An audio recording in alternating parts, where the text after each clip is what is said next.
Hindi pa rin po natatapos ang ating pagbubunyi sa Yes. tagumpay ni Miss Universe 2015, Pia Wurtzbach. Sabi nga ni Pia, non-traditional at very 2015 ang naging pagkorona sa kanya. Totoo naman. At gaano nga ba kapresehyoso ang Miss Universe at ganoon na lang ang pagkahumaling natin mga Pinoy dito para po pag-usapan yan. Kasama natin ang Missology correspondent na si Amir Gamama. Good morning, Amir. Hi, Amir. po. Welcome to Good the morning po. show. Good morning. O para sa iyo at saka sa mga nag-aasa maging beauty queen, gaano ba ka-importante ang makasali sa Miss Universe? Kumbaga, anong indikasyon nito sa career ng isang beauty queen? Parang feeling nila kasi it's the height eh. Actually, this is the opportunity for them to start their career. And then, lahat ng mga ito ay pinaghandaan niya ng mga beauty queens natin. So, napaka-importante nila. Yung pinaka-importante dito, yung mag-represent sila ng country, ng Philippines po. It takes years sometimes, di ba, to get ready. I mean, Well, si like Pia, Pia, 3 tatlong years. beses, Yes, di ba? 3 years na 3 pinaganda. years. 3 years siya Oo. naganda. Pero di ba itong pagkakamali nito, syempre talagang pinag-usapan yan.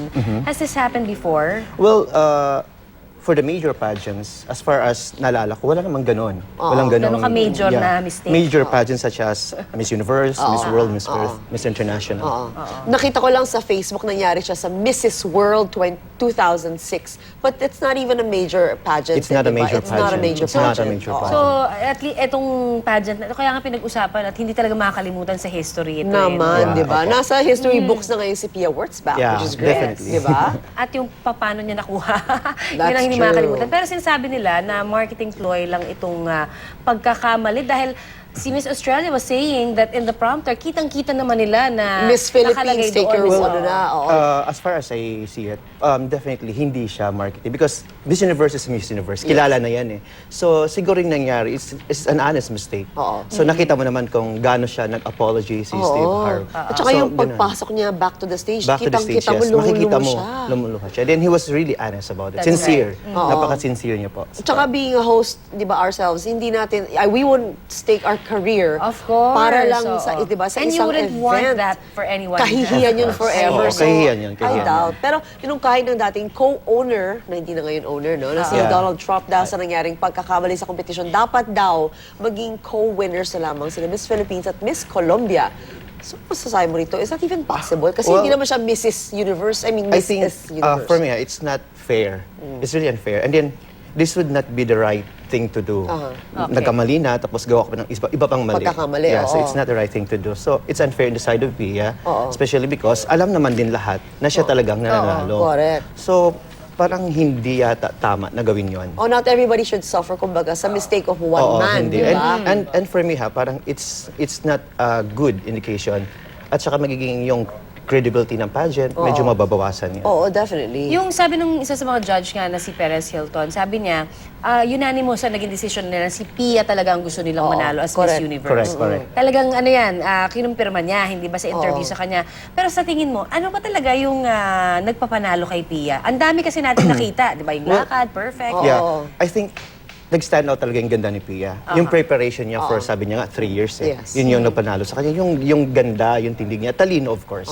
Napakatalino po ni And I Pia. think attitude plays a Yung big attitude, part. yes. Kasi remember, Confidence. sinabi ni Perez Hilton sa kanyang program, podcast, na nakita daw niya, yung in the way yung si Miss Colombia was There was a looking surprise. sa kanyang interpreter na parang ang sama ng tingin niya. Na kasi parang feeling niya, mali ba ang Ang sinasabi, bagal. Yun nga, mabagal yun ba? nga. Hindi, at saka ang sabi rin ni Na-turn off Perez siya. Hilton dun sa kanyang podcast, sabi niya pa na napakaganda daw kasi iniisip niya talaga Colombia, nasa mindset niya na Colombia. Pero nung lumakad na sa swimsuit daw itong ating pambato, biglang nag-iba kasi He was iba yung really dating surprised. niya. Actually, he Nagulat was daw. really surprised about Pia. Hindi niya in-expect He na wasn't ganun pala. expecting, Yes. yes. Yeah, nakita niya, wow, napaka-elegante ni Pia.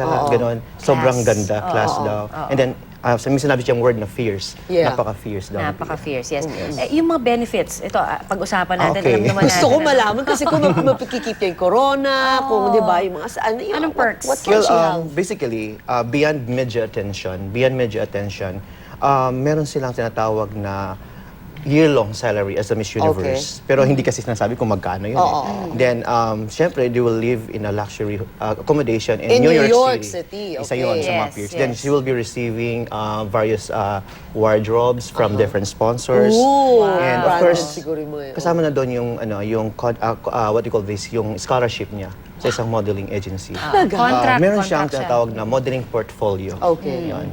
At saka, How of course, tall is she ba? I think she's 5'8" or 5'9". So it's possible kaya na maging model siya, international model? Kasi Miss Universe siya. Yeah. Open doors impossible. definitely And for definitely her. IMG kasi because IMG is a modeling agency. So pwede siya doon. And then yung mag-represent din ng country sa Philippines, I mean sa ibang mundo, yung travel up, opportunity to travel Lahat abroad. yan. Can you Siyempre, imagine, oo. di ba pwede yayain Yeah. lahat na please come to the Philippines? Ang gandang Ang representasyon ganda po, natin ang yun, ganda. no? Sobrang ganda yun. Diba? Sobrang ganda. Sabi niya nga, talaga pagka Miss Universe ka, yung boses niya maririnig ng lahat. Oo. Yeah. Diba? Ay, For all the platform. causes that Yeah. she's Tama. fighting for. Tama po Maraming yan. salamat ha, Welcome po. Amir. Thank you Welcome so po. Thank much you My very pleasure. much. dito. I think all of us are waiting for P Awards back para makabalik dito. Kasi hanggang ngayon Totoo natin yung yan. question is in the air kung makakabalik siya kasi diretso siya New York eh. Yes. Okay, let's just Hopefully.